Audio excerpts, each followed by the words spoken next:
Hey everyone, it's me, Arthur Kade, and tonight we're on the red carpet at the Waldorf Astoria for the Broadcasting and Cable Hall of Fame inductions. We'll be bringing you interviews with all of the celebrity guests and the inductees, so get ready for a great night behind the velvet rope.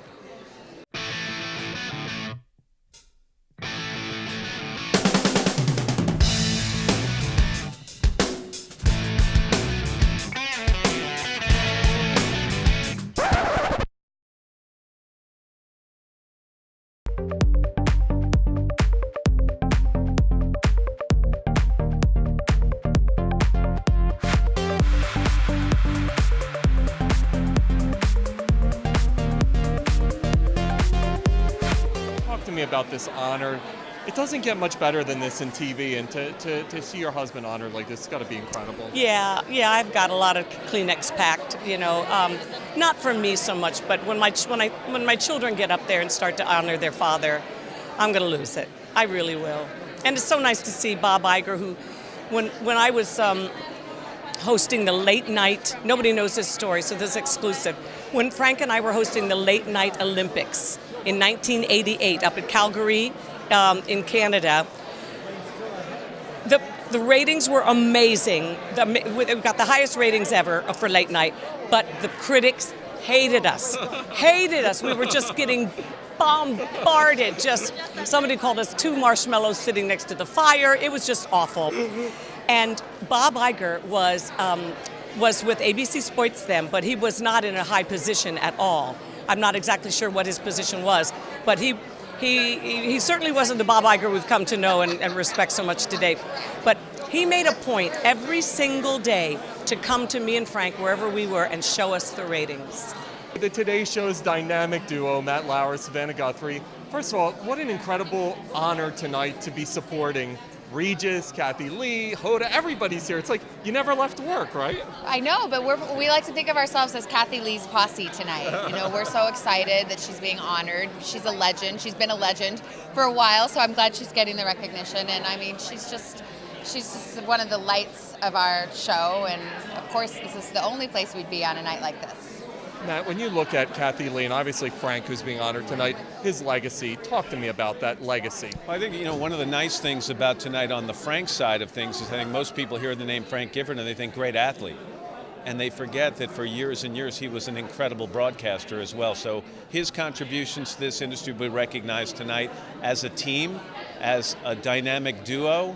They were a force to be reckoned with, and she still is. And we decided tonight we're going to come here, and when she gets up to accept this award, we're going to try and crack her up. We're going to make gestures like this and funny faces and do what she does to us every day. Screw her up, I love it. Turnabout is fair play. Guys, talk to me about hosting this wonderful event. It's got to be incredible. It's going to be a big one. I spent 15 years with Kathie Lee, and she's got 8 years and still working together.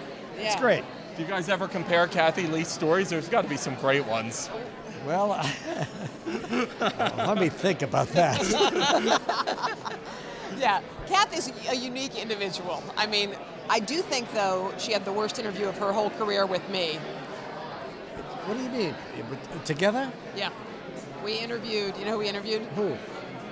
Frank Sinatra Jr. Oh, no kidding. She said it was the worst interview of her whole career. So I'm the lucky one. Congratulations to me. Yeah. You're not in that class. You didn't make it into that class with her. Well, that's what happened to her. But when Frank was around, Kathie Lee and I interviewed him, and he loved it. Speaking of Frank, he's being honored tonight. Yeah. Talk to me about the legacy of Frank Gifford. This is a man who, I know him through so many ways, but especially how he affected Kath. And I have to say, I've admired her for a long time, but never more than how she has handled his passing. Yeah. I got to tell you, watching with that grace and dignity, hasn't she, Reg? It was marvelous. Yeah. It really was. It's inspirational, too.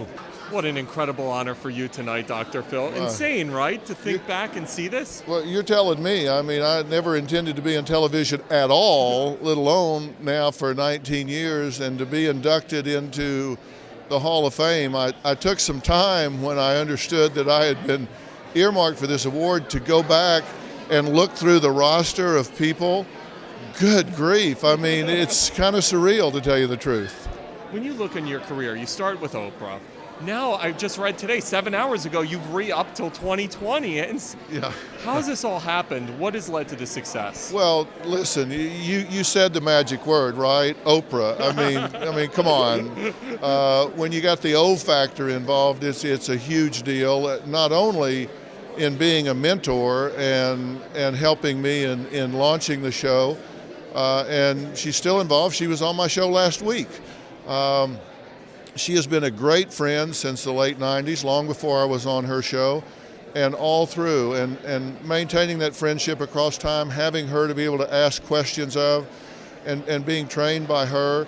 I mean, what better mentor can you have than the most clarion voice in the history of American television? I mean, how much better does it get than that? When you look at, you mentioned Dr. Phil, and I just had the opportunity to speak with him. What makes someone like him so successful for so long? I think that he really cares about what he's doing. He has a passion for it.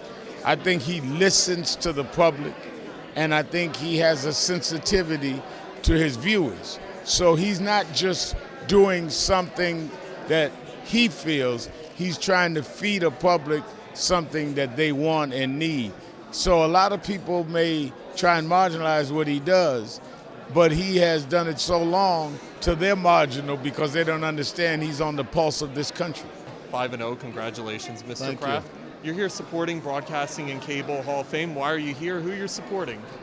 Well, two of my favorite people in their respective fields are Don Garber and Bob Iger. And the fact that they're doing what they've done. I've never come to this event. This is the first year, so out of respect to them. I think Bob is one of the most outstanding executives, and Don Garber, we were founders of Major League Soccer 20 years ago, and since Don has come in and led this organization, he's really put us on the map and done a great job.